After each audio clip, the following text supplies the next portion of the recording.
Hmm. A very good afternoon to all friends.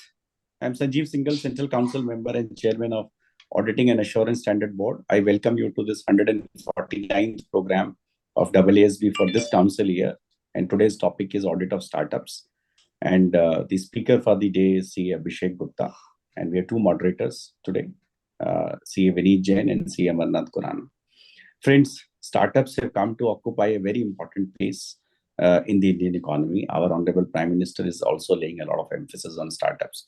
So we thought that let us discuss what are the key challenges from the audit perspective in the audit of startups. And for this purpose, we requested Abhishek Gupta ji. And Abhishek, I'm thankful to you for being a speaker for the day. And we have two, one a very experienced chartered accountant as the moderator, and a second very young chartered accountant as the moderator. We specifically chose this combination so as to have a blend of both. So I thank all the speakers and the moderators for the day. And I thank my esteemed participants because more than 110,000 members have attended the previous 148 programs. And we'll continue our endeavor of imparting knowledge in this very important area.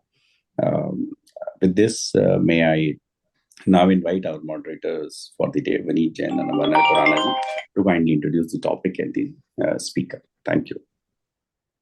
Thank you, Sanjeev ji, for this wonderful introduction. And hello to all the members. Good afternoon. My name is Vineet Jain, and today I am very happy to be moderating the 149th webinar, CPE webinar hosted by AASB of our ICAI.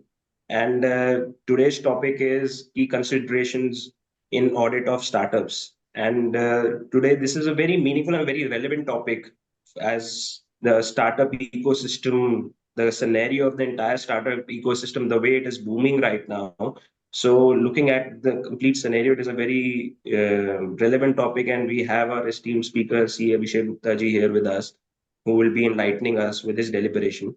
And just a few words, just an intro about the key considerations, particularly in the audit of startups, because nowadays there's so many startups that are coming up, and what usually the management and the founders are looking forward to is the major focus, the primary focus for them is always for raising the capital or the scaling their business operations or getting external investors on board. And audit particularly, it comes at a secondary level. But now is not the case with the raising level of compliances that are coming up, and plus all for the investor awareness and raising more confidence for the investors. Audit of these startups have become very important and very relevant. So the readiness for an audit beforehand, not at the time when we want to bring an investor on board, or when we're looking forward to some kind of funding, whether in the form of debt or equity from any bank or venture capitalist or any private institution.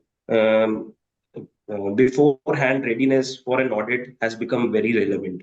So today our speaker would be enlightening us with his deliberation in detail about the today's topic. And I would also like to hand over the baton to CA Amarnath Khurana ji, who is my co-moderator in this today's session. So, CA Amarnath ji, would you please enlighten with us with your words? Thank you. It's really, I'm honored to be moderator of this program. Really thankful to Dr. Sanjeev Singhal, who is spearheading this AASB board, and with this 149th session, doing a great job, especially on which is very hot these days. And a lot of small and medium practitioner are facing. They'll be getting a lot of insight into this audit.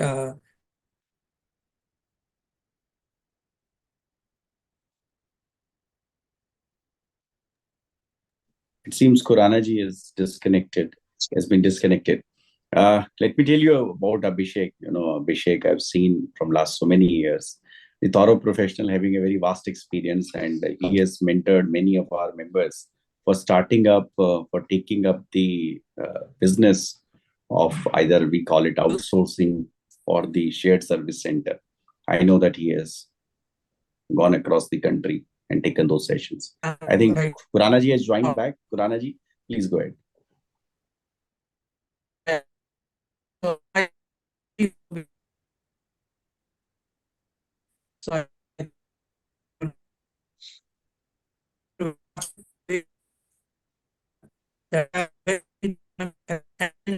speaker last business strategy.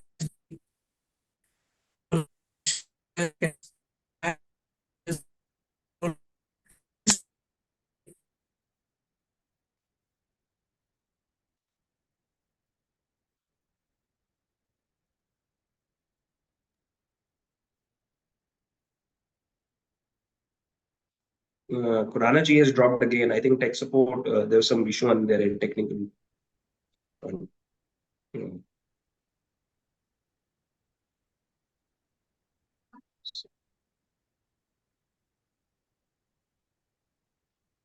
Sanjeev ji, would you like to add on a few words for our esteemed speaker, Abhishek Gupta ji? Yeah. So, Am I, I think there is I think I have.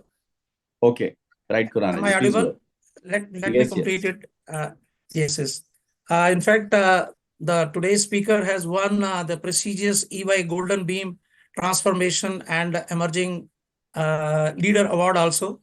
Currently, our speaker, he's the managing partner and co-founder of Perion Global Services LLC, which is a very fastest growing organization serving clients in UK, USA, and of course in India also.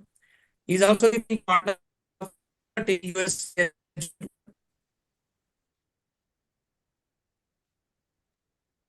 May I request Abhishek, in the interest of time, to kindly start his session. I think there is a connectivity problem at Kuranaji end. Abhishek, please go ahead.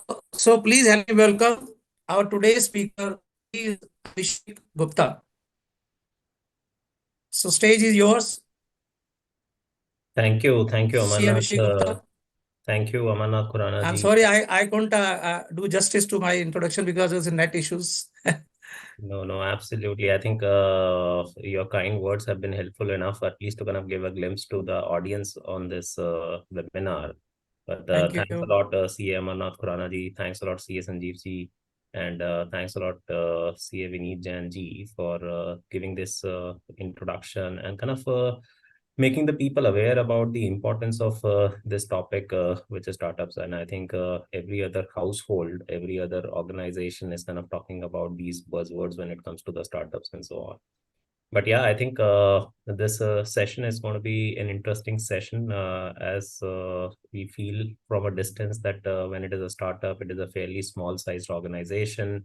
And we can kind of get through those easily. However, once we kind of go through the session, you will kind of experience and see that there are a lot of nuances and a lot of challenges what we kind of come across as we kind of look for the audit of the particular startup. So I think without dwelling into much, I can kind of take you directly into the topic. And for that, I have a small presentation. I would like to kind of share that presentation with all of you.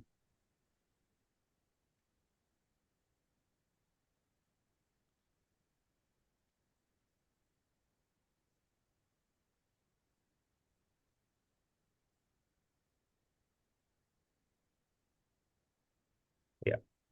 Vineet, can you just confirm if the presentation is visible? Yes, sir. Yes, sir. Fine. Okay, perfect. Yeah, so as this 149th webinar of AASB has given an opportunity for me to kind of talk about key considerations in audit of startups. And considering our profile of the organization where we are closely associated with few of the startups in the country and how we have been assisting them across different facets of the requirement, be it audit or be it on the advisory sides.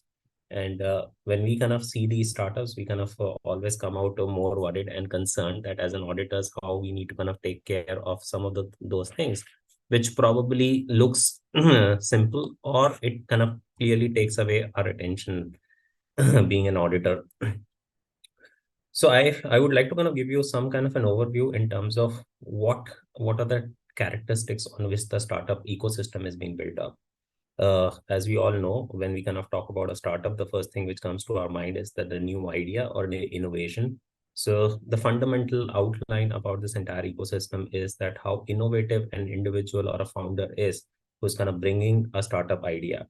So we normally see that startups always try to kind of bring new ideas on the table, whether it is in the tech space, whether it is in the fin space. And every time, every startup tries to kind of bring absolutely a avenue which is trying to kind of solve an existing problem of the broader society. This innovation is often what sets them apart from the more established businesses, because when we kind of talk about the established businesses, they do run of the kind of a business, but startups are more innovative on that front. Growth oriented, the mindset is right from day one to kind of go and expand in the market. The objective is to kind of build the scalable businesses. And I think CA Genji also kind of highlighted as part of the introduction that the startups predominantly look for the scalability. Their predominant goal is to increase the customer base, get the revenue on board, and eventually increase their overall market presence. Risk and uncertainty, startups operate under considerable uncertainty, and that's kind of an environment which they are being built up. It's not that the uncertainty is related to their idea. The uncertainty is also dependent on multiple factors and the environmental conditions in terms of how the world is changing, how the demand is changing, how the consumer behavior is changing. So they often venture into untested markets, very, very unexplored. And initially it takes at least 2 to 3 years for the consumer base to kind of really understand and appreciate what exactly the startup is bringing on the table. So which means that there is always a higher risk of failure compared to the traditional businesses. Future monetization, initially for first few years, either the startup is in the development phase for a product or they are in a customer acquisition phase. So we hardly see a modest to no revenue on their financial statements. The objective is to kind of initially create that base and then monetize it in the near future. Scalability, the key characteristics of a startup is that how scalable they are, how quickly they can kind of expand once they have got their positioning in the market. I think that's the underlying model for any startup which kind of comes out in the market. They look for business models that can be easily expanded without a corresponding increase in costs. So initial thought behind any startup is to kind of burn the money in the initial phase. And once they are able to kind of start capturing the market, their objective is to scale into the market across different geographies, different verticals, and so on. One of the other things which we have been of late observing in the startups is that at one point of time, a lot of startups used to kind of come out with one particular sector, and I'll kind of talk about that a little bit later. But just to kind of give you a landscape on the startups, we have seen overall about $141 billion of funding coming the way for the Indian startups.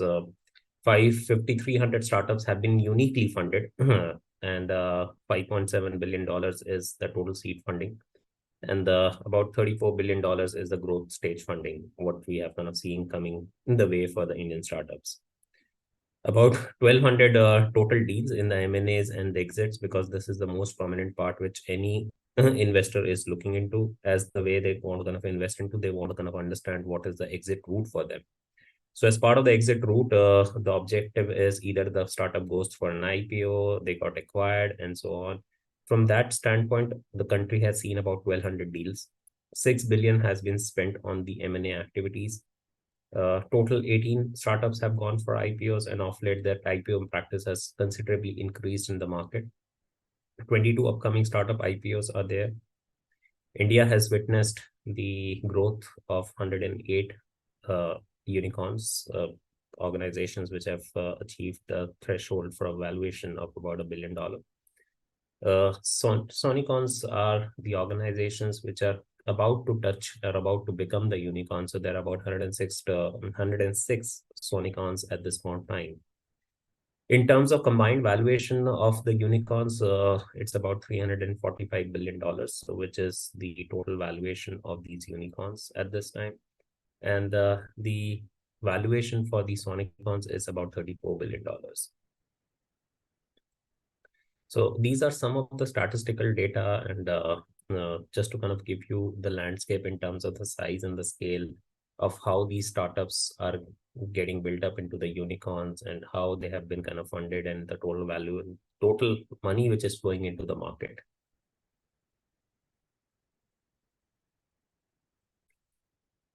Some of the industry sectors where we have seen a considerable growth or what the rise of the startups. Fintech, e-commerce, the software and services organizations, the SaaS-based companies. A lot of delivery startups have kind of come up in the past. Health tech has taken a big boom.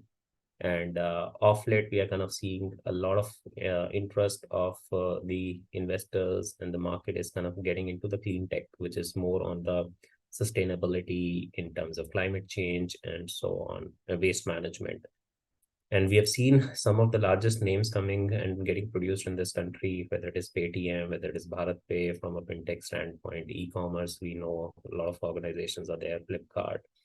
Delivery-based, health tech-based, we have got pharmacy, then 1mg and so on. So I think in the past, these are the prominent sectors where the majority of the startups have been born.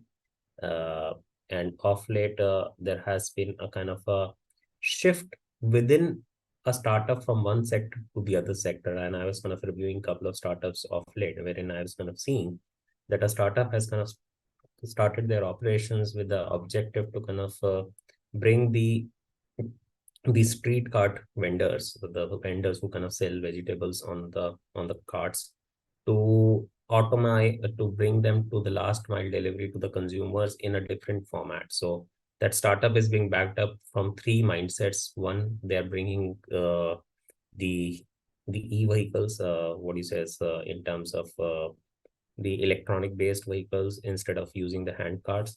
The second is that they are looking to kind of provide the funding, which is bringing that fintech element. And the third is more in terms of the the overall reduction of the margin. So kind of bringing in last mile delivery to the client. So it has got three aspects: clean tech, delivery, and a fintech.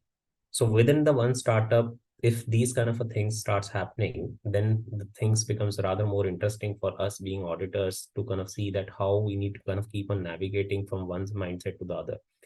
And the way these startups have kind of started growing, specifically once they kind of reach to the growth stage, we see these phenomena becoming quite common.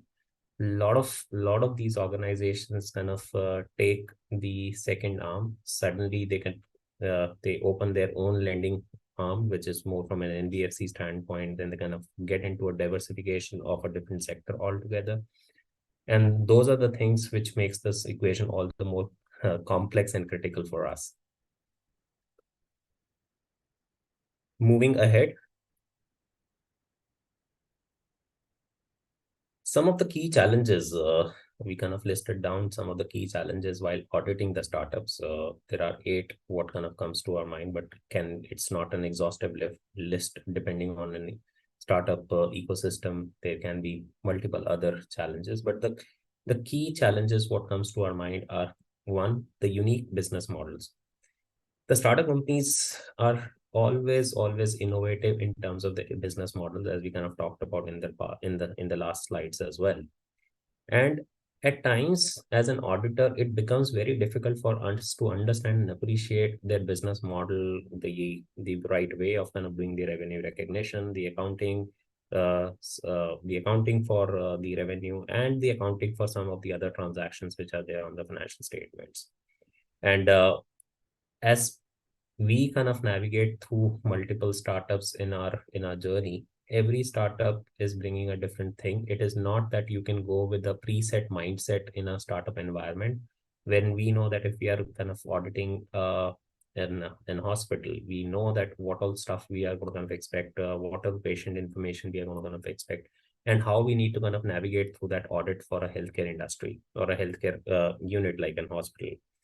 But in a case of a startup, for example, there was an organization which kind of came out with a very unique idea of mapping up the data of the patient's health information and getting that entire data through the Atmanirbhar program of the government of India and providing that data to the healthcare providers. Now, in this case, it is a very interesting scenario because as if you look into our community, we don't have that kind of a habit of saving the health information on any portal or any database. So now the startup is being formed up with the mindset to kind of provide that database and map that database with the healthcare providers who eventually can kind of go and cross-sell their health products to the people who are actually in need. In these situations, when a startup comes up with these kind of a scenarios, as an auditor, it becomes very difficult for us to kind of really visualize that how they are eventually going to kind of generate a revenue. So if we are not even sure that how they're going to generate the revenue, I think it makes all the more difficult for us to really see how we are going to kind of really account for those things. So this require a lot of understanding, a lot of research, and a lot of cross understanding about what if there is any other startup who's doing the similar kind of a is providing the similar kind of a services, and how best we can kind of cross map those treatments, what they are doing and how they are accounting for. That's on the unique business model. Limited internal controls. There is a big myth when it comes to the internal controls, that given the size of the startups, they are too small and everyone visualize them that there is hardly any revenue which is sitting on the books and so on. And why there is a need for a robust internal control system? Why do we need to have robust SOPs in place and so on? So I think we have ourselves experienced when we were kind of working on a couple of them that within no time, people don't realize that how their revenue jumps and they kind of breach the threshold of the 50 crores, which is the minimum threshold for you to kind of get eligible for an IFCO. And at that time, neither the startup is ready nor the auditors are ready, and majority of the startups comes out with a qualification on that aspect. And this is an interesting area which should kind of catch the attention of the auditors and the founders as well, because again, it's not a fault of the organizations, but the way they are being designed. Majority of the founders comes from the tech background. So from their perspective, when it comes to the controls, processes, finance, that takes a backseat in comparison to what is their focus, which is more from a overall product development, customer acquisition, market expansion.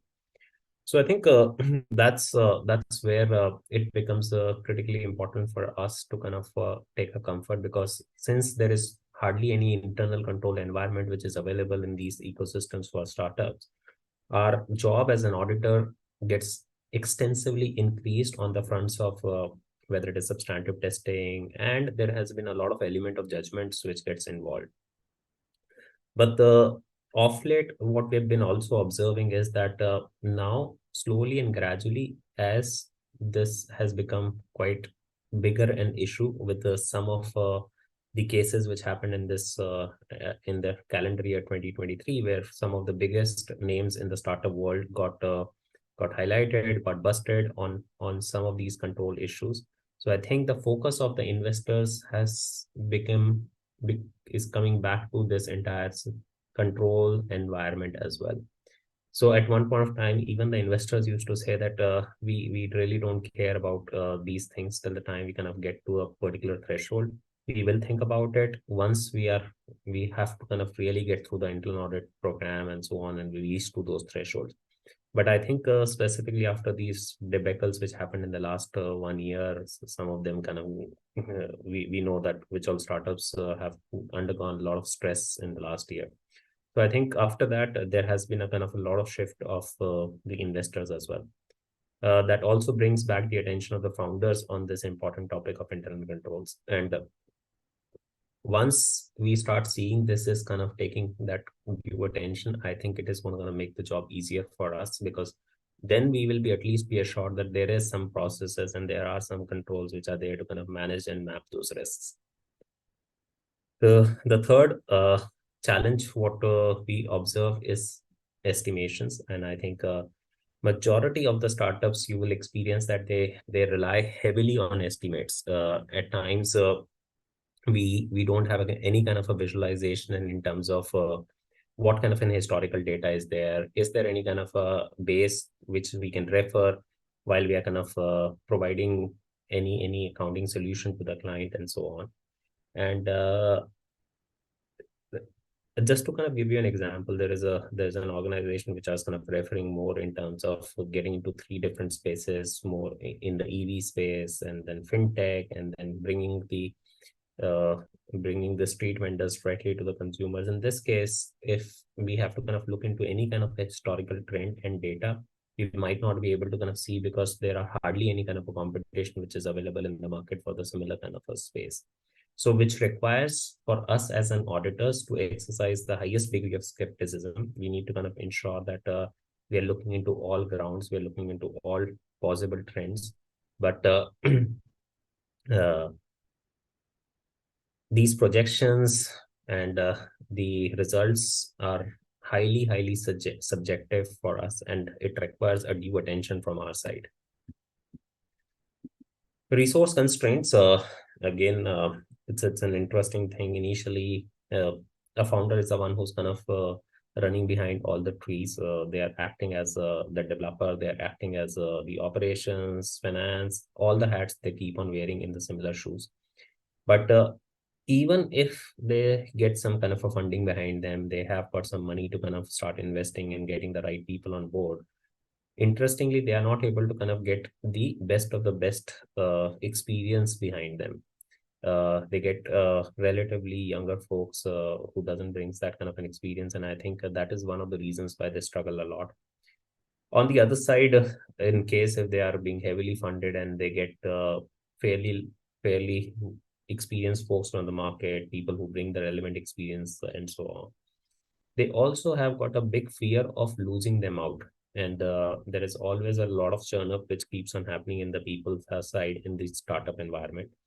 And in case if a person who is being appointed to be the person who's going to kind of manage the overall product development, and that person spends about a year and the product is still under finalization stage, and suddenly that person leaves, then it kind of puts entire question mark on the existence of the startup, because that individual was the heart and the soul of that particular startup. So I think this is one of the areas where the question is not only getting the right resource, the question is also about retaining the right set of people who are critically important for the overall existence of the startup. And once we are going to talk about an interesting element, which is going concern, I'll touch upon that as well.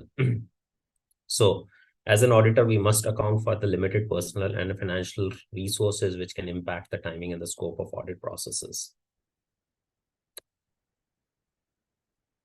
All right.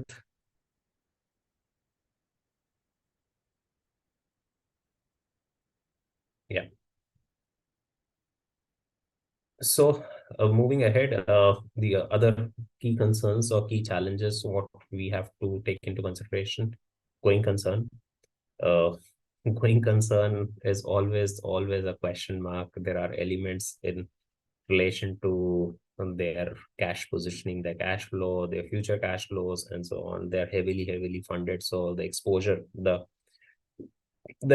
is significantly high. The losses are significantly high because initially they are burning money, and any startup to kind of get into green take ages. So from that perspective, they always have got losses on their P&L. And last but not the least is the key resources which are important for them to kind of really have the existence of the organization. So as an auditor, we must critically assess the startup's ability to continue as a going concern. We need to kind of really understand the estimates and the positions for the management is producing in front of us. The high burn rates, funding prospects, characteristics. At times, their their runway is a language which is normally being used in a startup environment.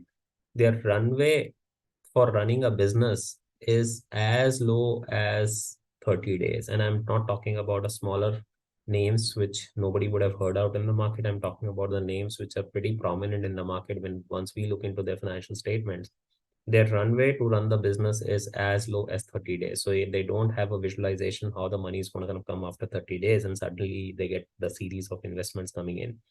So that is a kind of a thin line on what they operate. And as an auditor, it kind of poses a big risk for us, where we have to kind of really opine on their going concern as well. Technical accounting, this is one area where I would like to kind of emphasize a lot, that being an auditors, our mindset is very, very accustomed to what we are going to kind of get into the financial statements, what kind of a nature of transactions will be there, and so on and so forth.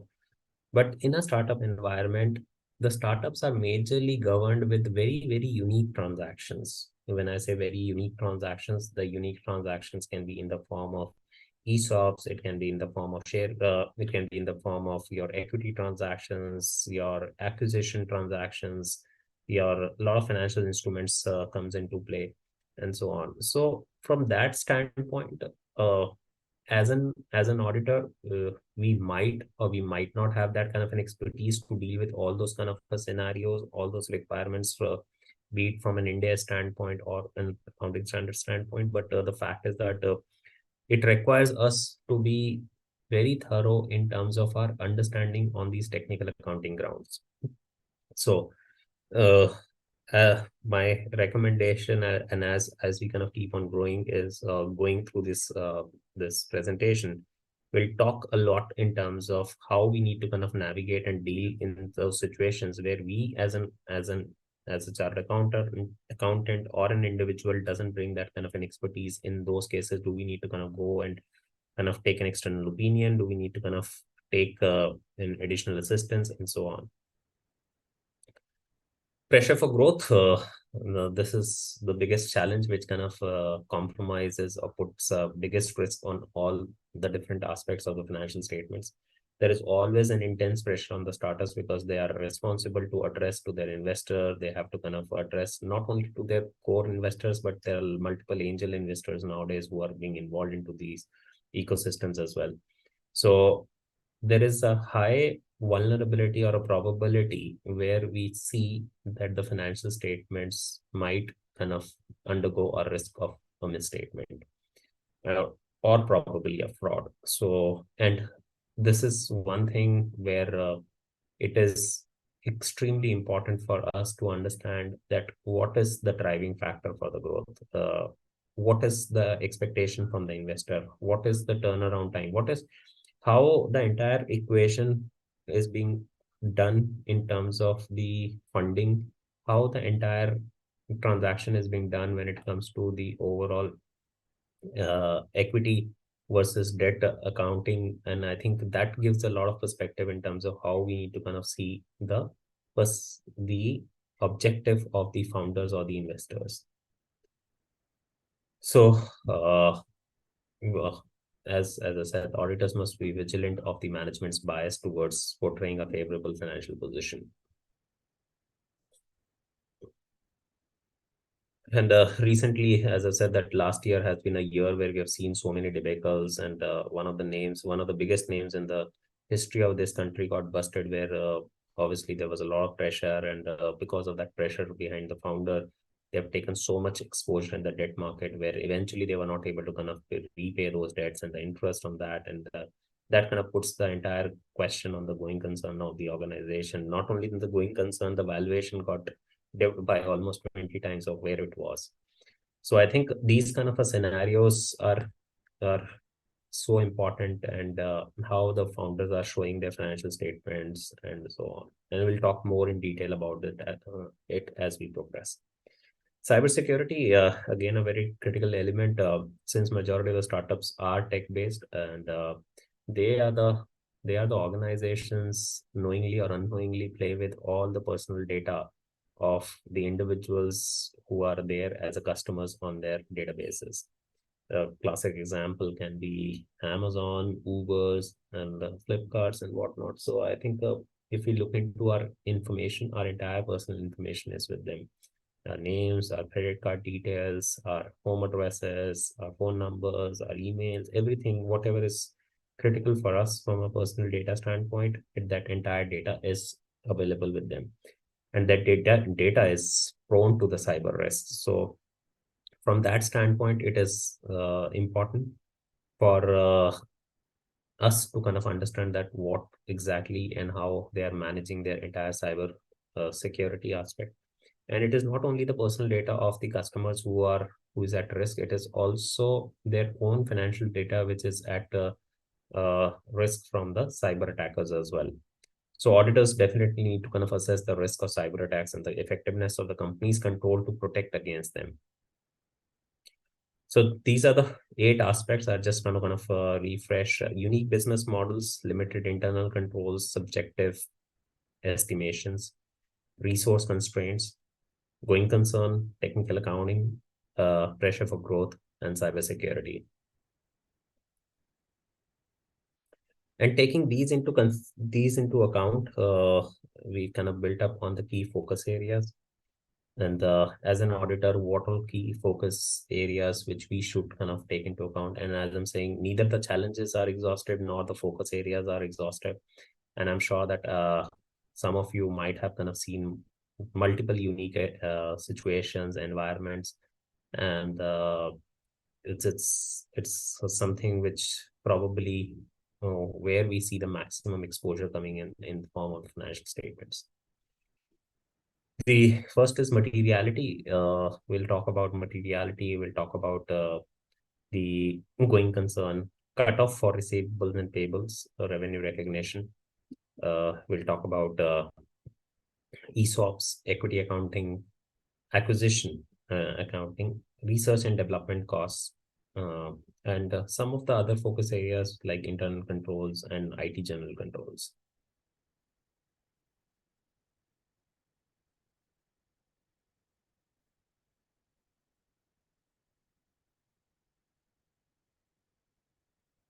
Okay, in terms of materiality, as an auditor, we should definitely invest our time to understand the overall materiality limits, what we need to kind of define as we have to kind of get through the audit for these particular startups.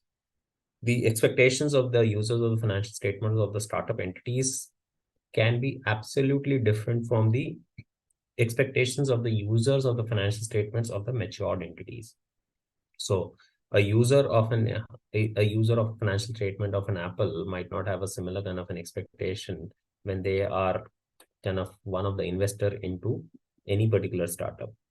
So as we know that these entities may incur high development costs with no or modest revenues as compared to the revenues which are being anticipated for the sustained profitability, and which might lead to kind of completely different picture on the financial statements in comparison to the mature entities. Users of the financial statements, such as investors, they also don't see that their visualization is very different in comparison to the users of the mature entity, where the user of the mature entity are majorly the common man. And in these cases, the investors have got a bigger appetite, their visualization is different, and their understanding of the risk is very different. So they come with a higher pedigree of taking the risk, and that's the reason why they are more in terms of the PEs and the VCs and the angel investors. Determining the materiality is sometimes very, very challenging because these entities operate majorly on loss or marginal profit, and at times they hardly have any operating revenue as well. But just to kind of make some of the decisions easier for our auditors, we kind of clubbed this into, or we have bucketed this into 3 different buckets. The startup stage, which we call it as a seed. The second is a growth stage, and the third is a mature operating stage. In the startup stage, as we know that the entity is either in the product development stage or the customer acquisition stage. So at this point in time, they will hardly have a revenue behind them. If the focus is majorly on the product or asset development, then we can take total assets as a base for determining the materiality. In case if it is more on the expense side, then we have to kind of take total expenses. But again, it's not the guidance, but it is the recommended way of kind of looking into the things. When it comes to the growth stage, at this stage, again, the profitability is not the focus of the startups, and this is a stage when they kind of start getting into that revenue or the revenue mode, or started building up on the revenue. So the focus of the investors is increasing the total revenues and the capturing the market share. So in these situations or these scenarios, we can kind of consider total revenue as the basis for defining the materiality. And once an organization is into mature operating stage, once they're profitable, once they're doing the business as usual, and they are meeting all the applicable standards or matrices which are part of the industry, then we can kind of consider PBT as a basis of materiality.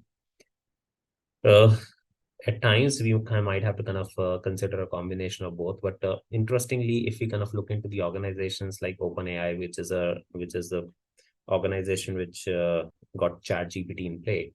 So they launched the organization in 2015, but by the time they kind of come out with their product in the market was 2022. So practically for 7 years, they were in the product development stage. And when they were in the product development stage, so they were in the first bucket of the table, what we're talking about. When we kind of talk about the growth stage organizations, the growth stage organization can be a classic example like Lenskart. Lenskart is now into that scenario where from a loss-making organization, they are slowly and gradually transitioning into a profit-making organization, and their revenues are getting doubled almost every year. The organizations which you have seen who have kind of swamped the revenue cycle in the past are classic examples are like Ola, Flipkart, who initially burnt a lot of money in terms of their logistics, in terms of their tech development, in terms of their overall product identification. But once they were in place, then their revenue got multiplied on an annual basis. So this is where we have to kind of think about how we are doing. And mature operating stage are obviously the organizations who have grown and who are now being established and running the business as usual, whether it is any bigger organization like Amazon and others.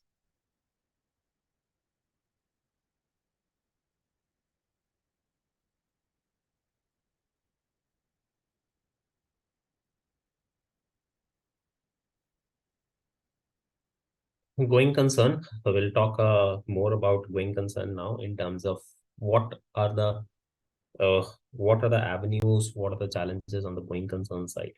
We all understand that startups are majorly being injected. As I said, that at times their runway is less than 30 days. So if your runway to run a business is less than 30 days, you need to kind of get a power dose, or you need to kind of get injected, whether through debt or an equity.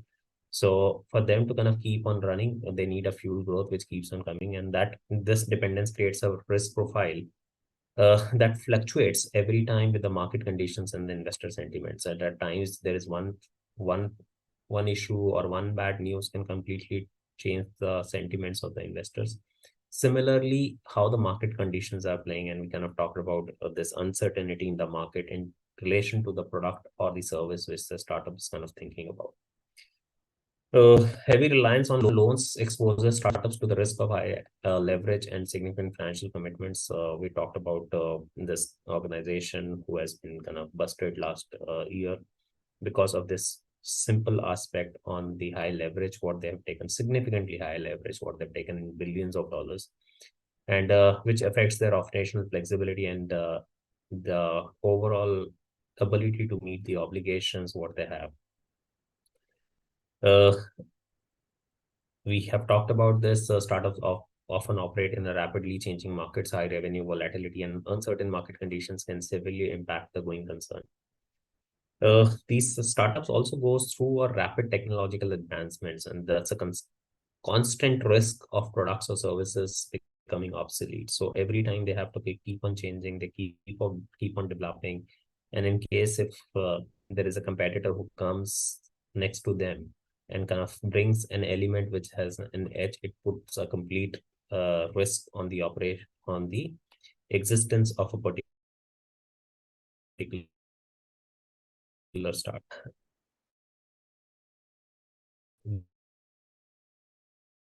We and operations and effect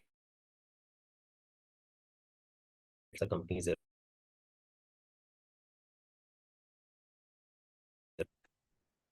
touch upon some of the aspects which are related to the risk of misstatement. What are the key audit processes which are recommended, not an exhaustive list, and what are the key assertions what try to address out of these? Going concern, the risk of misstatement is significant debts and other commitments, raising concerns on entities' future operations.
Yeah, hi, good afternoon to all the members. I think there's some technical snag at Mr. Abhishek Gupta's uh, internet uh, connection. So please bear us for a few minutes. In the meantime, this deliberation has been uh, very important as we had already discussed, particularly the major key considerations and the challenges that we face during the audits of startups. All the points, I think our esteemed speaker, he has raised very relevant challenges that exist during an audit, whether it is unique business model, limited internal control, subjective estimations, resource constraints, going concerns, technical accounting, pressure for growth, cybersecurities, all of these eight particularly challenges we talk about are very relevant in themselves. And going concern has been one of the most critical, particularly even if we talk, we as chartered accountants or as auditors, when we consider various aspects during the audit,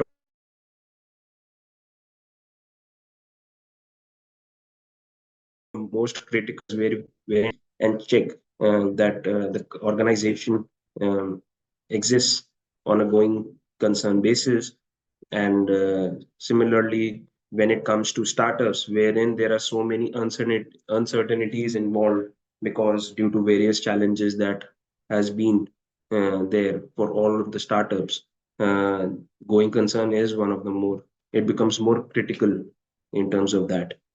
And uh,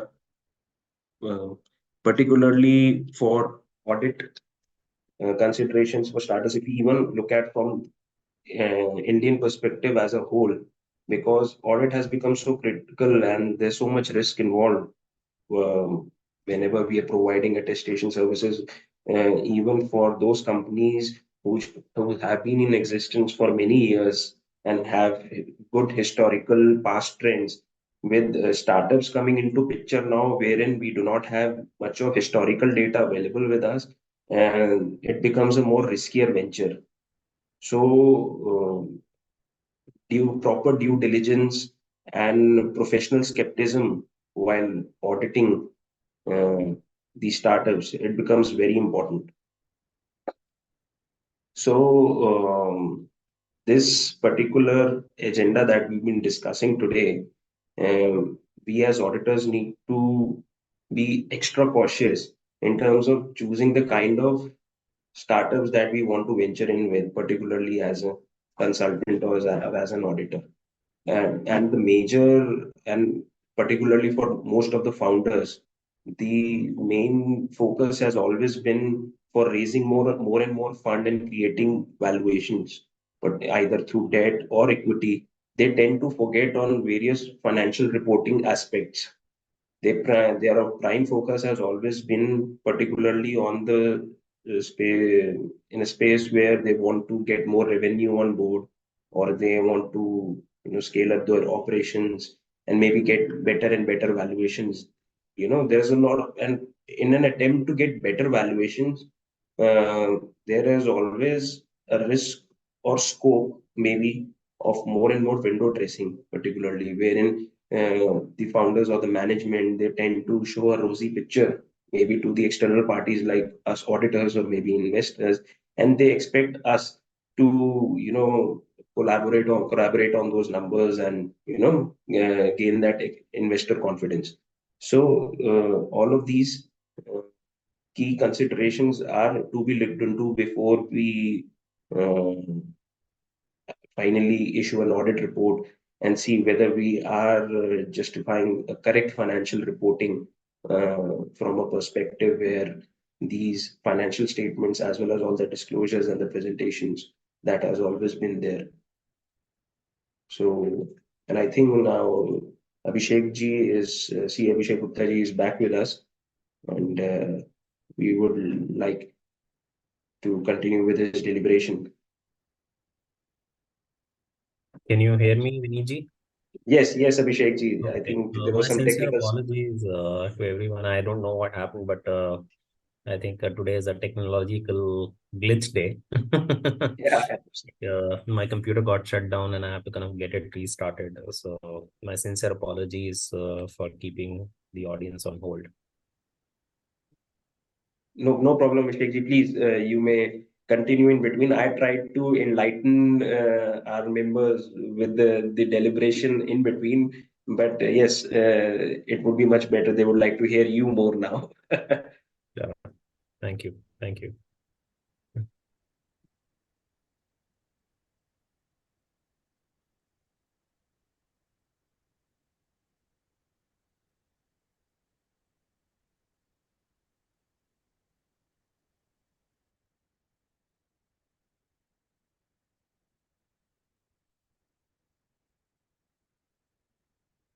Are my slides visible? Yes, Abhishek ji, it is visible.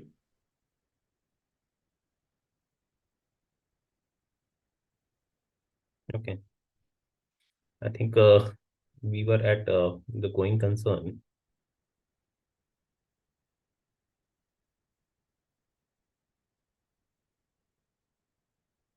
So yeah, I was kind of talking about the misstatement. So what we see in the going concern, if we go for the going concern assessment, the significant debts and other commitments, we talk about significant losses, alerts of indicators suggesting significant doubt on the entity's ability to continue as a going concern. As an auditor, we have to kind of ensure whether the company has got an adequate liquidity position to fund its operations for the foreseeable future. Like the example which I was kind of giving, that at times when we kind of look into these startups, we see that they don't even have a runway for more than 30 days. And so one of the things what they normally do is that they get a kind of a positioning from the future about how their uh, how they are going to kind of get the additional funding from their investors, or is there a new investor which is coming on board, and so on. So I think from that perspective, we see those additional evidences which are being provided by the clients.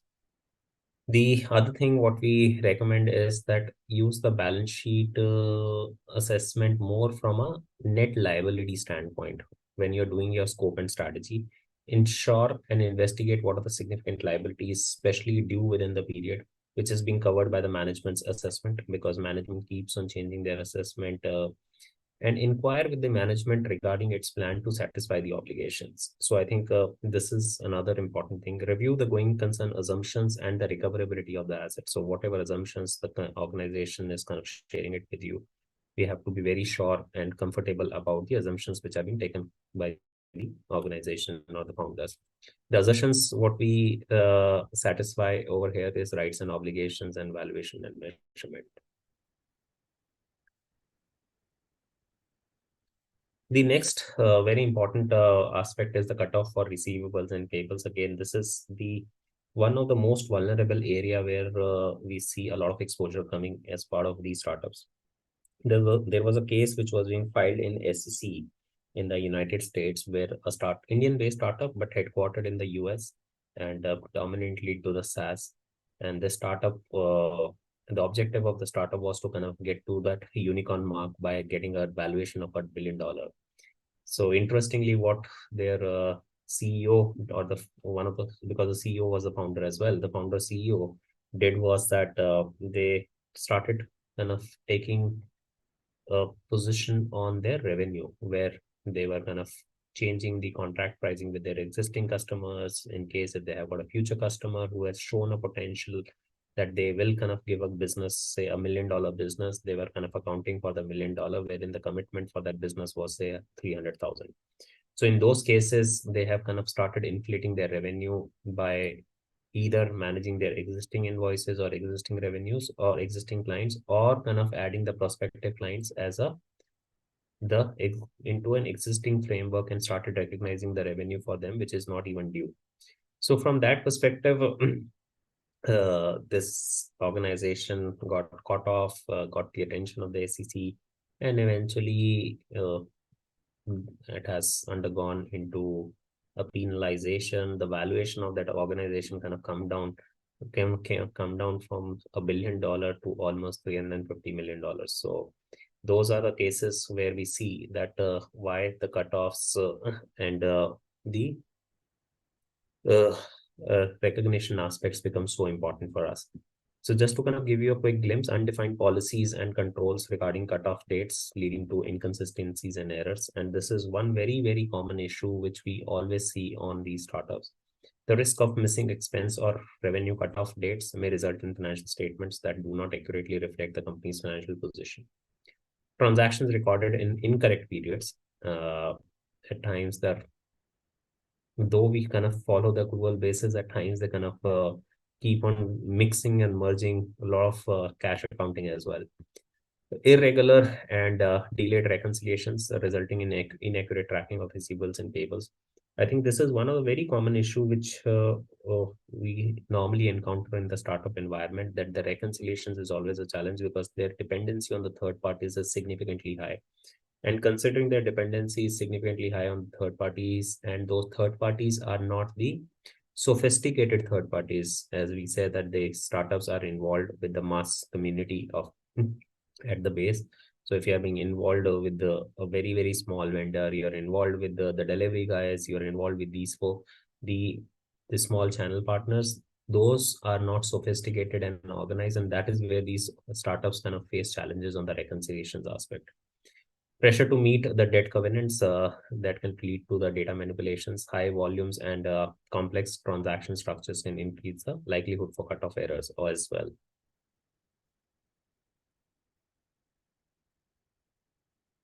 If we talk about the risk of misstatement, is a fairly simple. Transactions and events are not recognized and recorded in the correct period. Key audit procedures, what we can recommend are gain an understanding of the entity's policies for the revenue recognition cutoff dates. Confirm the accuracy of any adjustments made for cutoff calculations. Perform test of details 5 pre and 5 post, and then reconcile the goods dispatch notes in case it's a goods company with the invoices. Ensure invoices and goods dispatch notes pertain to the same accounting period. Examine and confirm the dates on purchase invoices. Purchase invoices and receiving notes. Key assertions, existence, and completeness.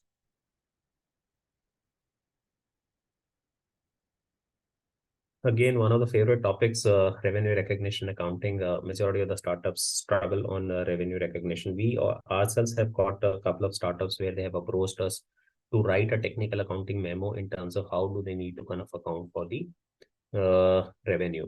An interesting startup which came to us where they kind of came out with an idea of doing the credit cards for the people who are less than 18 years of age. And that was something which has got multiple elements associated with it, getting a clearance from an RBI in terms of revenue recognition, how you're going to recognize the revenue, how you're going to put the charge on the credit cards and so on.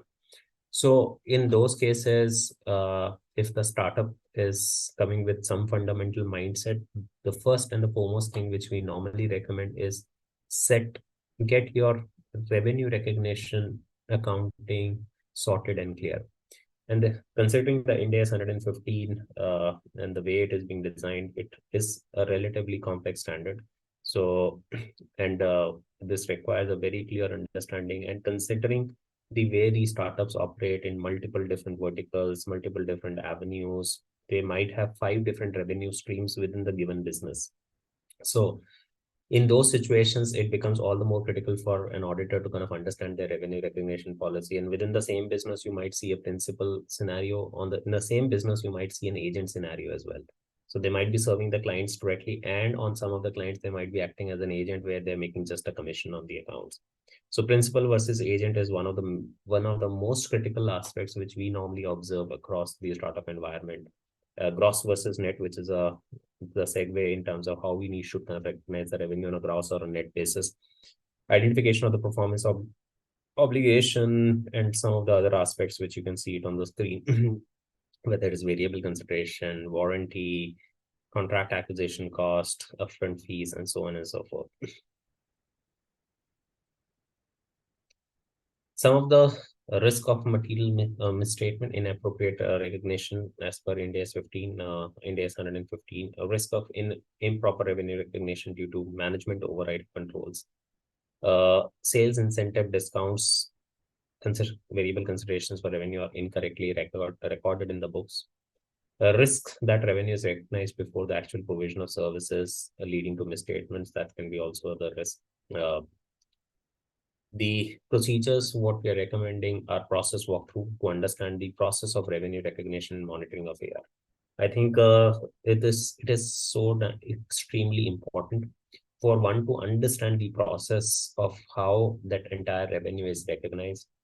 I will also share my experience on this, that there is one process understanding which sits with the finance department or the finance of the organization. There is a revenue contract, which they enter with the different customers, right?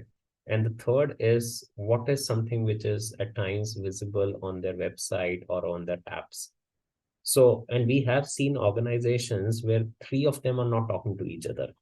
The finance understanding of the way the revenue should be recognized, or the way the contract has been defined, or the way the performance obligation needs to be defined, is different from the way it is being put across on a contract, and the way it is being addressed in the website or the app is very, very different.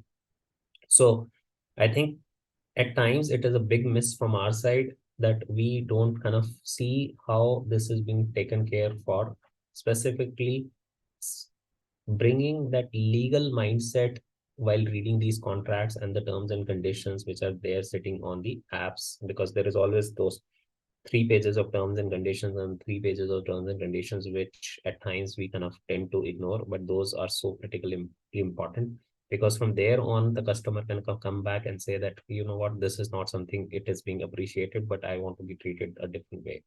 So I think those are the scenarios where I would personally recommend to kind of make sure that any document which might have a binding impact on the revenue recognition, one should kind of look into those documents. Ensure a revenue recognition checklist is complete and all the contracts are reviewed. Obviously, when we say all the contracts, all the unique contracts should be reviewed. Any homogeneous contracts, once the organization is in a normative format, can be reassessed. And it's a very interesting scenario when you look into 4 different companies, whether it is Uber, whether it is urban company, whether it is a an organization like Zomato or a Swiggy, and the way these people do the invoicing is so different from each other, and the way they recognize the revenue in their books is also very different, in spite of the fact that they all of them are using a third party service providers to provide the services. So whether it is the business model of urban company, whether it is Zomato, whether it is Uber, all of them are being dependent on the delivery partners to provide the eventual services to the customer. But interestingly, if you kind of compare their invoices, the way their invoices are being designed are so dramatically different to each other. And when you look into their revenue recognition policies are also different from the way it has to be. Different within each other. No, I'm not saying that they are not correct, but they are absolutely right. But from that perspective, this is how, as an auditor, once we are looking into a startup, at times it is important for us to kind of look into a comparative startup, especially when we are looking into revenue aspect. Perform test of details for sales transactions, the basic areas, substantive analytical procedures, the regular audit procedures, what we do. Key assertions, existence, completeness, valuation, measurement. Another area of risk is inappropriate provision made for sales returns, potentially overstating revenue. Arrangements involving hardware, software, and services are incorrectly allocated in terms of the fair value of the elements. So I think we need to kind of obviously ensure the month-on-month sales trend, examine the unusual sales trend. Cross-verify revenue figures from the financial statements with those reported in GST returns to ensure consistency. I think this is one another area where a lot of startup struggle is on the GST aspect. So it is important for us to kind of cross-verify revenue from these two aspects. Avenues, review the allocation of fair value in multiple element arrangements, including the review of the post-contract customer support as well. Ensure all the applicable disclosures as required by the Schedule 3 and accounting standards are being made. So over here, we have added one more assertion, which is presentation and disclosure. Coming back to the same example, which I was kind of referring back on that SEC, this organization has gone to an extent where they entered into a contract with the customer, wherein the customer contract has been clearly defined, and it says that the commitment from the customer side is 300,000. However, as part of the conversations with the customer says that, yes, I see a potential to grow with you, and I see a potential to grow up to $1 million. And how this company has done, they kind of captured the minutes of that meeting. They put it in as part of the minutes of the meeting. And basis that, they recognize the revenue to be $1 million once they have addressed the, without even addressing how the performance obligation and the delivery will happen. But instead of 300,000, they recognized $1 million into the books. So imagine the state, imagine the risk, what we are kind of carrying. Moving to the other aspect, accounting for R&D expenses, majorly applicable for the organizations which are in the development phase. But I'll kind of share another very interesting example on this piece. But just to kind of give you a perspective on the research and development, we understand that research and development needs to be bifurcated from an expense and a capitalization accounting standpoint. So research definitely kind of can be expensed off. Development phase depends on certain conditions, whether the technical feasibility of the product or the service is being reached, whether we are able to kind of generate the economic viability from that. We are able to visualize the economic viability. So basis the fulfillment of the conditions, we can capitalize that as an intangible asset. In case if those conditions are not being met, then it still be kind of expensed off in the P&L. So in-depth analysis and assessment of the recognition criteria for recording intangible assets in books. There should be a differentiating between research phase and development phase. Eligibility criteria for expense which can be capitalized. So it is important for us. Lack of documentation of the nature of their research and development costs, leading to accounting and auditing more challenging. Again, a classic example, ChatGPT or OpenAI, which is the parent organization. In these kind of situations where the organization is already out in the market, but they are the ones who are continuously developing different products. The different products are going through different phases of the life cycle, whether in the research or the development phase. And specifically on the tech-based products, it becomes extremely difficult for we as an auditors to really ascertain how they're going to kind of reach to the technical feasibility. So those are the things where we might need to kind of take an external opinion. We might need to kind of involve some experts into play. But these are the avenues where at times we are not in a position to really ascertain how those feasibility studies and the economic viability is to be ascertained. Risk of misstatement, the analysis between the research and the development cost, wrong capitalization into the books, or the inappropriate charging of expenses into the books. It can be either way around. And there can be, which can lead to inappropriate impairment or amortization of the intangible assets. Some of the audit recommended procedures: obtain a schedule of intangible assets and test the basis on which additions, amortization, disposals are recorded. Examine invoices, authorizations, contracts, agreements, and other data that support ownership of intangible assets capitalized and disposed of during the period.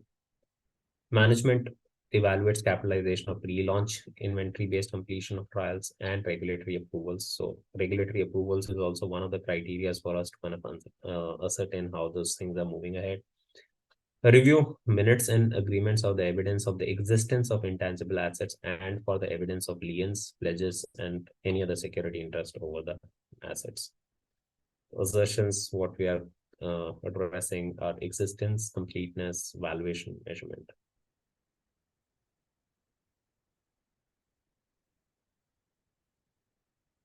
Accounting for equity transactions, very interesting, and this is one of the most complex area what we always see on the financial statements, because this is the baseline on which, or this is the foundation on which the startups are being built up. That what kind of a transactions they are entering into? Is it an equity transaction? Is it a debt transaction? Or the way it has to be treated in the books of accounts? So I think there are multiple instruments which are available: convertible notes, simple agreements for future equity, warrants, stock options, compulsory convertible preference shares, which may include beneficial conversion features. Interestingly, some of these things you can't even see it on evolving on the bank statements. So at times there can be a future commitment wherein the founder gets into a conversation with somebody to kind of supply or co-develop a product in lieu in return for an equity, but that entire transaction is neither being recorded, not being accounted for in any books of accounts in any form and manner. So such are the things where we as an auditors we need to kind of be very vigilant that how that entire conversation is being done, how it is being documented as minutes, because as an organization they have to kind of minute those kind of scenarios, and they have to kind of put it through their board. So from that perspective, those are the things where we have to be extra vigilant. Costs associated with issuing a series of stocks are sometimes incorrectly recognized as the legal expense rather than being capitalized as a stock issuance cost. Funds which are being received in various forms, as we know that funding can be received in various forms: direct equity, preference shares, and so on. So, or an optional conversion to an equity. So in those scenarios, one needs to ascertain the net position of the organization, the debt and equity ratio, how the company wants to kind of maintain the overall debt equity ratio as well. The risk of risk of misstatement can be in the areas of beneficial conversion features within the financial instruments are not correctly recognized or measured. Contingent obligations, rights in financial instruments that have both debt and equity characteristics are not identified and accounted for correctly. Preference shares is a classic example. Whether it should be recognized as a debt or an equity is a classic debate what keeps on coming up. Conversion features in debt instruments are incorrectly evaluated under bifurcation or separation accounting. Embedded features within a financial instruments are not being identified and properly evaluated for separate accounting. Some of the key audit procedures: review all relevant documents related to all the financial instruments exhibiting both debt and equity characteristics. Complete financial instruments and related features with debt equity characteristics identification. Document accounting for transactions as researched by appropriate person. and documented in a formal technical accounting memo. So it is important for us to kind of really put across an technical accounting memo in terms of our understanding for these equity transactions, how we have kind of accounted for and so. Independent third party determines the fair value of financial instruments and rate features with debt equity characteristics. The assertions what we're going to kind of address are existence, completeness, again, valuation and measurement. I think this is again a very, very interesting area and always an area of a concern. So typically, if I put across an example, an organization gets a funding with a condition that in 5 years they have got an option. The investor, the fund has got an option to convert it into an equity. And supposedly that funding is say for 100 crores. The company already have got 100 crores as a debt, 100 crores as an equity. So they're already operating on a debt equity ratio 1:1.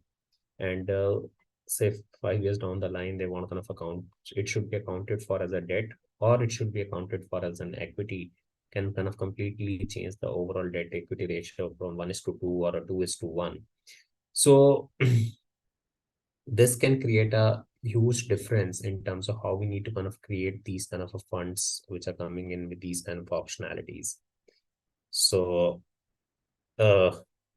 that's a reason why equity transactions becomes extremely important on these startups.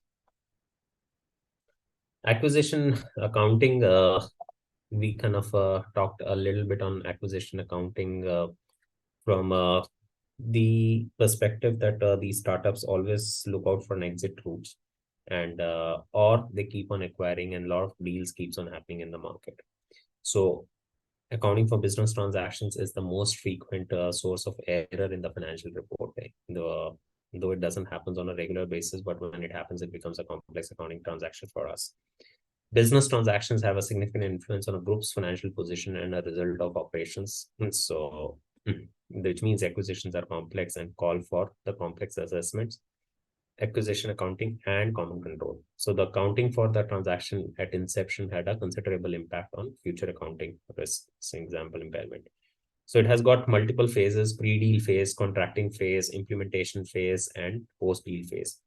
So pre-deal is more about in-depth understanding about the entire risk which are being associated with that entire deal. It can be a business acquisition, it can be an asset acquisition as well. Contracting, how the contracts are being entered, what are the terms and conditions which are being, what are the covenants which are being associated with that, and what are the recommendations for those who are making the decisions. Implementation and post-deal are where the entire accounting come into play, where we see that how the accounting treatment is happening in the books of accounts. What are the testing covenants which were taken, and overall use of judgment of account for the accounting topics involved in these transactions. And post-deal is more from an appropriate recording of the transactions. Some of the risk of misstatements in acquisition accounting.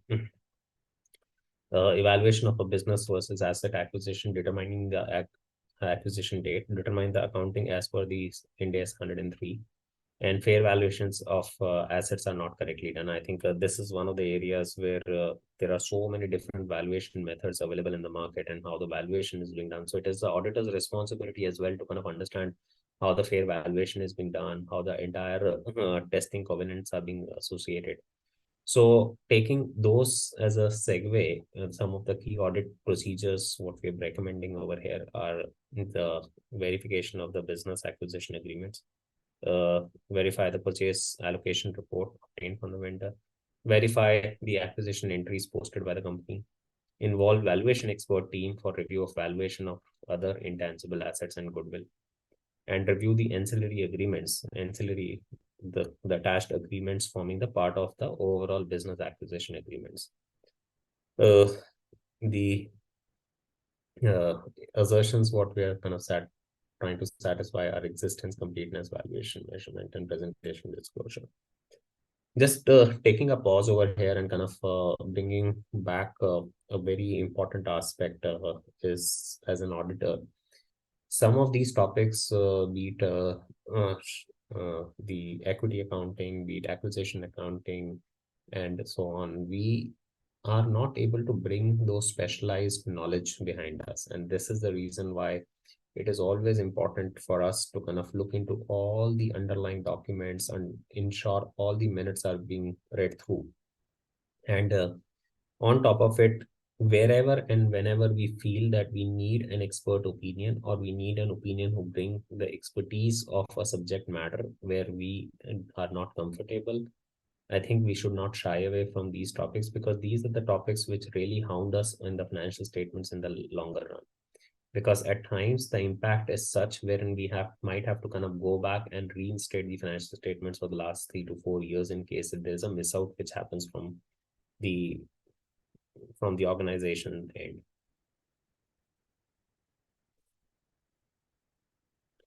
Some of the other misstatements and recommended audit procedures: accounting for contingent consideration in the form of earnout performance linked payments, tax impact on the transactions. So we need to kind of verify the recognition of goodwill, amortization, and calculation of intangible assets, trace the value of intangible assets recognized to purchase price allocation report, verify appropriate disclosure in the financial statements, review the consolidation journal entries relating to the purchase price accounting for the correctness. All right. ESOP accounting, it's a one very lucrative way of getting the people into the startup environment, which is ESOPs. As I said, this is a model which is being used by the startups to retain and to hire, retain, motivate the people. ESOP accounting involves complex assessment for equity versus cash settling instruments, determining fair value, vesting conditions, and credit vesting, coverage of group share-based plan under the Ind AS. Some of the material misstatement can happen in the key audit procedures. Cash settled alternate share-based payment transactions are not appropriately accounted for and categorized. Share-based payments expenses is incorrectly calculated. Inappropriate details considered for valuation purposes. Share-based payments expense is recorded in the wrong period. Inappropriate disclosures leading to wrong user information. So what we should take into consideration as an auditor: review the details of ESOPs issued and on sample basis and verify from the grant letters. Review the assumptions used in valuing the share-based payments. Analyze the appropriate accounting as per Ind AS 102. Verify the number of options issued and vesting period from the grant letter. Obtain the valuation of stock options and ensure correct cost has been booked. Review and recompute the ESOP cost and ensure appropriate disclosures are made in accordance with the relevant accounting standard and Schedule 3 requirements. So I think, again, it is critically important for us that how the company has accounted when they have kind of provided the options, the grant options to the people, and whether it is being accounted at that time, and in case if it is being a miss, then how we are kind of taking that into consideration in the following years. And it should not happen that wherein the grants are being issued by the organization for a period of 4 years, and that is completely being missed out as part of the accounting, because normally these are the issues which goes through the board and minutes. And as an auditor, we need to kind of make sure that as we are going through those board minutes, we are taking those accounting impacts into the financial statements, because those are not the direct entries which the company makes on day one. After 4 years, when the exercise option comes in and the employee wants to kind of exercise the grant option, and at that time we realize that we kind of missed out the entire accounting of the options in year one. I think this is one of the areas where, again, it becomes critically important for us as an auditors to kind of look back into the documents and the minutes which are being associated with the organization's daily running of the business. Some of the other focus areas is internal controls. And again, it is a very confined way of putting internal controls. It doesn't kind of talks about the whole gamut of the risk control matrix, what we normally use at a process level. but we kind of thought to put across some of the key considerations when it comes to segregation of duties, documentation, oversight, and review. So segregation of duties is a big compromise in majority of the startups with the limited workforce. It's always difficult for the finance function to manage multiple tasks in a critical processes. However, fail to properly segregate the duties can obviously result in a greater risk for errors and frauds. So as a procedure, we need to kind of understand and document the existing segregation of duties and identify areas where the lack is there and which might lead to significant risk. We might need to kind of focus on areas where the lack of segregation of duties could have the most significant impact on areas like cash, payroll, and financial reporting. So I think this is an avenue where you will see a lot of gaps because either there is not an underlying process which is being clearly laid out. Even if it is being laid out, how much it is being followed, it's another question. So the question is not only limiting to the limited workforce, the question is also implementing a lot many things. We have seen in scenarios where the clients have not got any approval matrices, and when we were doing the control testings and other stuff, we understand and we realize that the approval mechanism was there in place, the segregation of duties was there in place, but nobody kind of followed those approval mechanism or segregation was being adhered to. So in those scenarios, then they don't have an option but to kind of go back, re-look into the documentation and reassess whether why those approvals are being missed, and it might kind of come out as a area of concern from the auditors. Documentation, inadequate supporting documentation. It is always the case when the organization is in a startup or a growing stage, that at times the documentation is not good or supportive enough for us to kind of finally conclude on a particular work paper or a procedure. So, and on top of it, it is not being backed up by adequate controls as well. So assess the adequacy and completeness of the existing documentation of significant transactions and controls. Consider the impact of audit report for deficiencies noted. I think this kind of reminds me that when we are looking into these startups, one of the major focus is on the substantive testing. We might need to kind of do an aggressive substantive testing on these scenarios because at times, even if we see that they are in an homogeneous environment, so for example, somebody has a dealership, kind of create a network of dealerships, right? Or kind of create a network of channel partners.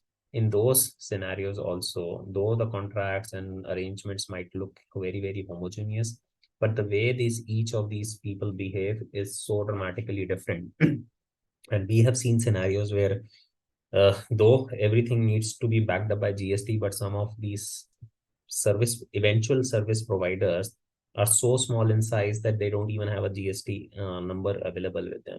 So in those scenarios, how those accountings are being done, how and what comforts we have taken as an auditor when we are accounting for that in the books of accounts is something which we also need to kind of take into consideration. Oversight and review. Startups are often so involved in the strategic and operational goals of the businesses that it is difficult to also pay enough attention to the basic internal controls. So evaluate the existing oversight and review processes, noting any areas where they are insufficient or lacking. Consider the impact of audit report again for deficiencies. So it's important, specifically when we are putting across our audit report, at what kind of a deficiency, what kind of a scenarios which are triggering us to kind of take a differential opinion being an auditor.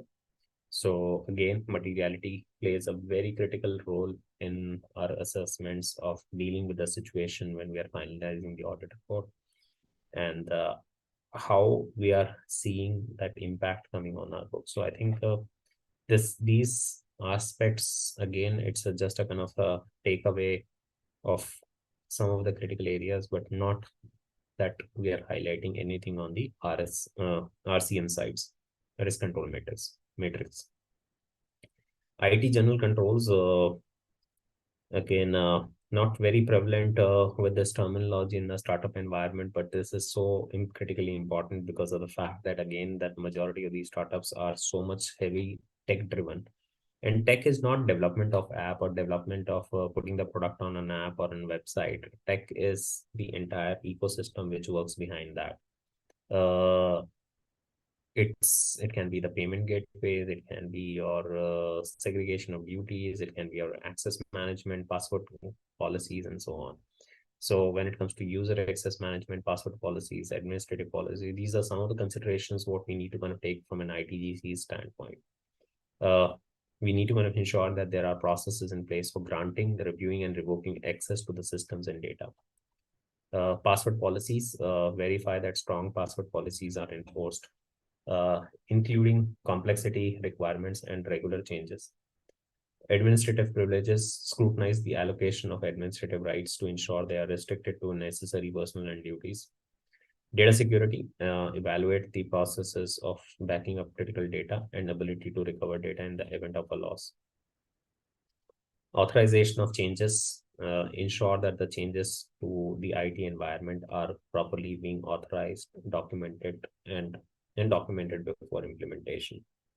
Service organization, which we call it as a SOC reports, if applicable, review SOC reports from third-party service providers. This is majorly applicable for the SaaS-based companies being headquartered or registered in different countries as well. So, because normally they enter into their revenue contracts in the US market or international markets, and as a customer, they might kind of ask for the SOC reports for these organizations. So we should review the SOC reports from the third-party service providers to understand the controls that they have in place and any potential gaps. So I think this brings me to the end of our the key audit considerations for the startup audits. Again, just re-emphasizing on the fact that it is not an exhaustive list. It is still one of the things what we keep on experiencing majorly in the startup environment. What kind of a loopholes, what kind of a challenges as an auditors we kind of come across, and where we struggle. So again, highlighting key for audit focus areas: materiality, going concern, cutoffs, revenue, ESOPs, equity accounting, acquisition, R&D costs, internal controls, and IT general controls. So with this, I'll kind of put a pause on my presentation, and happy to kind of take any questions which might come my way. Yes, C. Abhishek, you have wonderfully explained all the audit challenges and audit consideration, and with all the procedures in a very well. It was really wonderful. So we have got certain questions. If you can answer those questions. Are you hearing me? Hello? Yes. Okay. CM Anaji. Yeah. A short while ago, in fact, there are 1,400 people who are watching this video. As it is a great response. Your presentation is really very well taken. So my first question to you is, it is from the audience. In the case of a loss-making startup, which is growing in the market share, how can the valuation be made to its value? Yeah, I think this is a very, it's a very generic question which we always hear, and as a normal layman in the market, it is not something which we encounter as an auditors. It is a layman question which we also think through. That how come being a loss-making startups, these startups are able to kind of create a value for themselves, right? And how the valuation model is. So I'm not an evaluation expert, but I can give you my experiential thoughts on this. That valuation is not dependent on the profitability and the loss of the organization, specifically in these uniquely innovative business, in these unique and innovative business ideas. True. The valuation is being dependent on the scalability of the idea. and how these ideas are scalable. What kind of a customer acquisition or what kind of a market presence or what kind of a future revenue projections they can generate. Correct. So I think the underlying principle on which the valuers value these organizations, their perspective is not to look into their current financial positioning. They look into the overall scalability of the product or the service and how those scalability and the projections are being presented by the founders or the investors to the valuers. Yes, very And well said.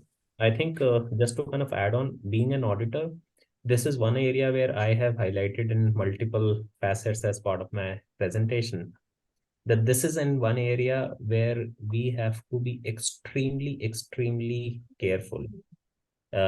Not only from our side as an auditor, but a valuation side, especially on the acquisition side, when we go for any acquisition. So from a buy side or a sell side, in an acquisition scenario, in case if any organization is up for an acquisition, or even if an investor is kind of coming from an investment, it is one of the areas which undergoes a lot of consideration from a due diligence standpoint.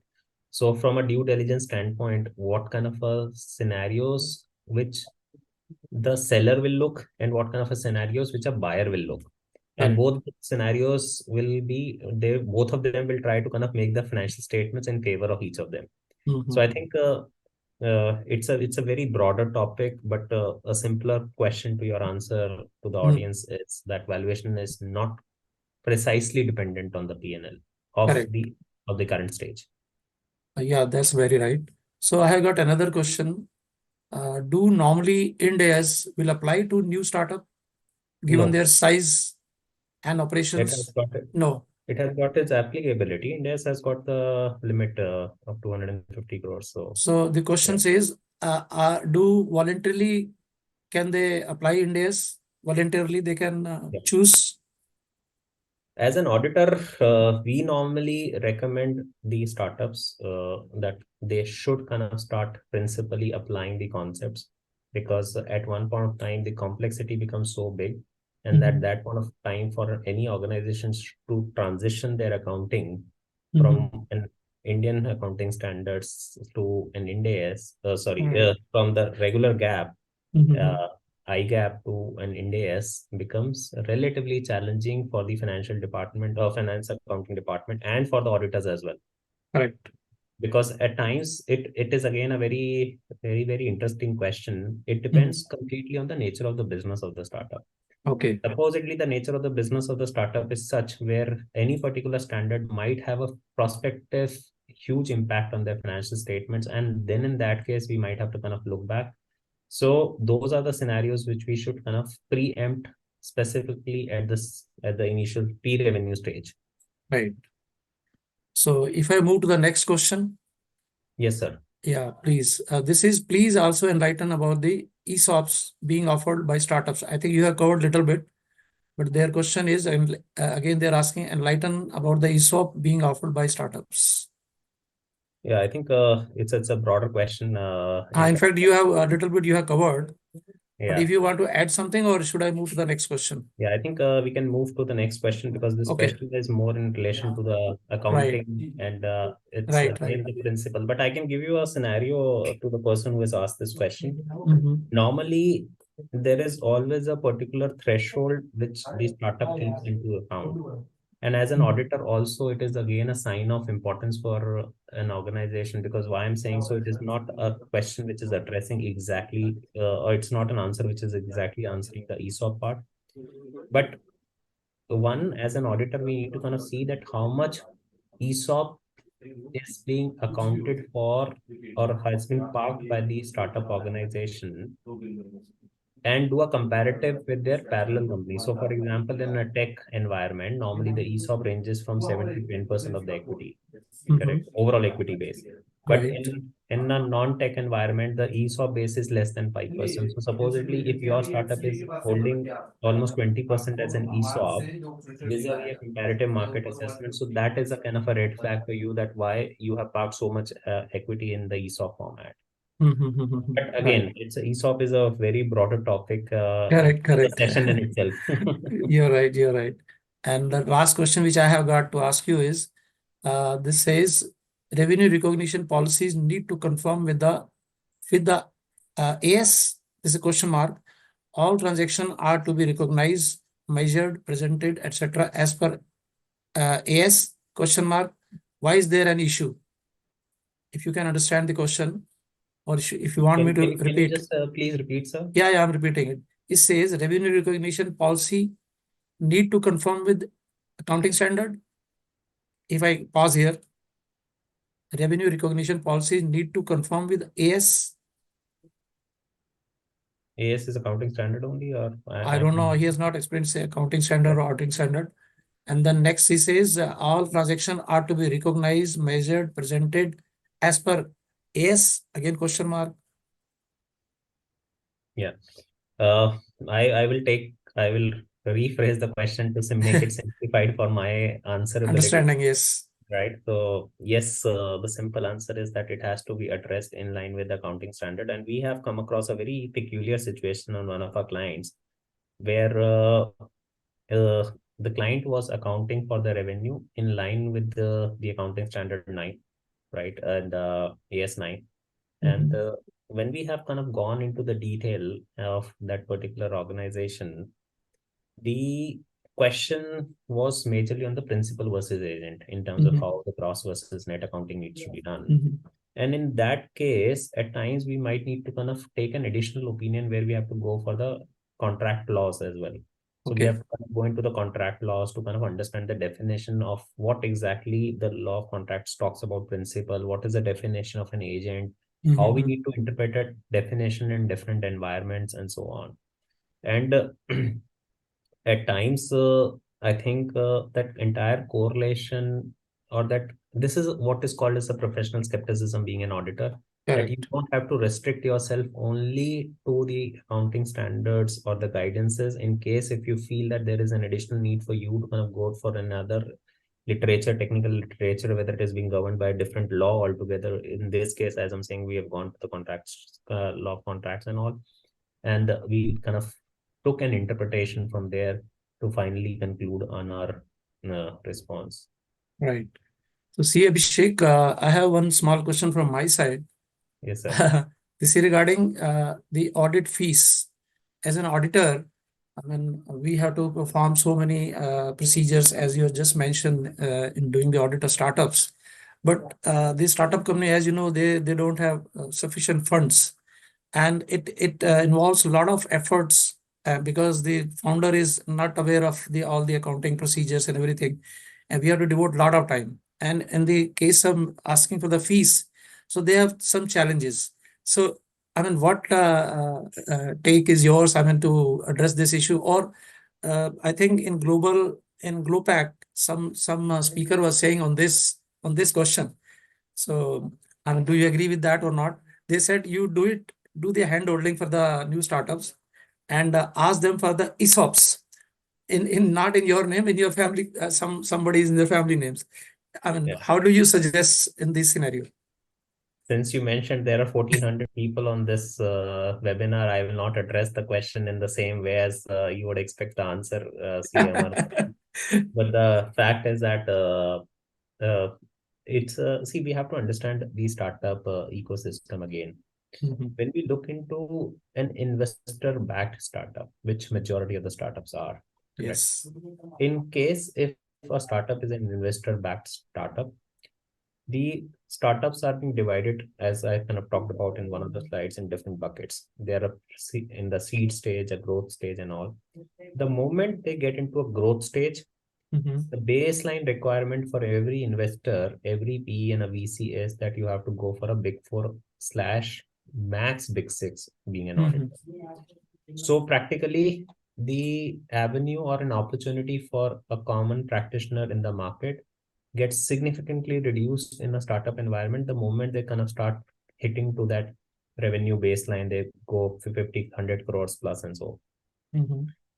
In the regular startups, the smaller startups, I personally would like to recommend an opportunity where probably as an auditor, we can we try to kind of take separate assignments from them. Audit fees, they will never pay. I completely acknowledge and agree with you. But in case if we have got a different division within our system and we can kind of do some advisory work, which is not compromising on the independence of being an auditor. Correct. I think that is the route through which we can kind of take an opportunity to get some real value behind us. But I think it's a very, very pertinent and an important question because when I started my slide deck, I got that feeling that today's slides are going to be more of a say a bumpy or a turbulent slides for our practitioners, because they would not have appreciated that so much risk and so much in-depth knowledge is being required when you're doing these startups. And the kind of a return on that investment, what we do is hardly anything. Yeah, right. Yeah, I agree with you. I got a last question, in fact, that is, I think, related to your the first question that was about the loss making. It says business currently can be on loss scenario, but valuation are based on future scalability, as you just mentioned.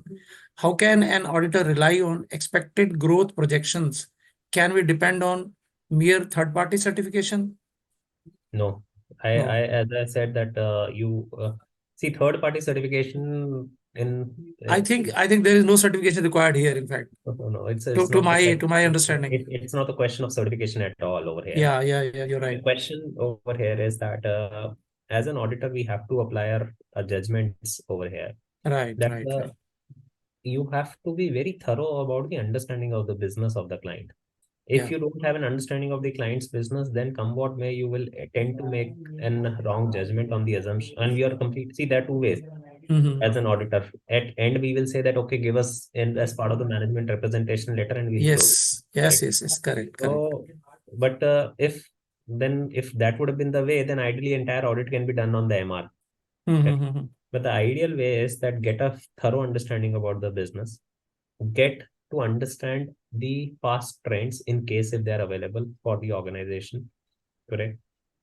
And do a comparative analysis for the similar kind of a business out in the market, that how they are doing. So it is always important. If you heard me talking about a one particular example where I said that we took an invoice for Uber, we took an invoice for Urban Company, we took an invoice of Zomato. This is exactly what we did for one of our other clients, which was also in the similar nature. But when we have to analyze something, then we kind of look back into all those three different companies, and we understood that all three companies were talking something different. So those are the things which makes your life rather more complex as an auditor. Correct. But it is extremely important that you should not restrict yourself only on the assumptions, management representation letter, any third parties, nothing. It is important for us to carry and collect those evidences, but it is not the evidence for us. Excellent, C. Abhishek. Now, for next questions, I hand over to Mr. C. A. Vineet Jain, my co-coordinator. Thank you, Amarnath ji. And that was a wonderful Q&A between the two of you. I'd not take much time, although there are many questions that are lined up for today, but keeping the time constraints in mind, I would just take up 2 or 3 more questions with you, Abhishek ji. So one of the questions, very initial questions that came up to us from the audience was, are there any special provisions or any specific regulatory frameworks that are applicable on the audit of startups, which may be different from which may not be applicable on the normal businesses, that differs the startups from the normal businesses? Are there any kind of special provisions or regulatory framework? If yes, then what are they? I think again, it's a very broad question that is there any very specific provision which is applicable to a startup which is not applicable to any regular business? I would rather say that the question should have been termed that what kind of a what are the different scenarios which we normally see in a startup environment, which we regularly doesn't see on our as part of the normal businesses. So I think there is as per my understanding, there is nothing which is called a special. Obviously there is a guidance note which is there and all, but the fact is that there is nothing which is on that aspect. There is something, it is purely relevant to the industry sector of the startup which we are auditing. One of the key things which we normally see, and it is not a regular business practice, is the FDI. So FDI is another interesting thing which you kind of get to kind of see that how these people are bringing the investments in case if there is an investor which is investing from the outside of the country. What are the permissible limits? The second unique feature is the structuring of these entire entities, which is unique in comparison to the regular businesses, how they are being structured, whether they are being registered as in headquartered in Singapore or in US, more from a tax and establishment benefits standpoint, and their operations are in India. And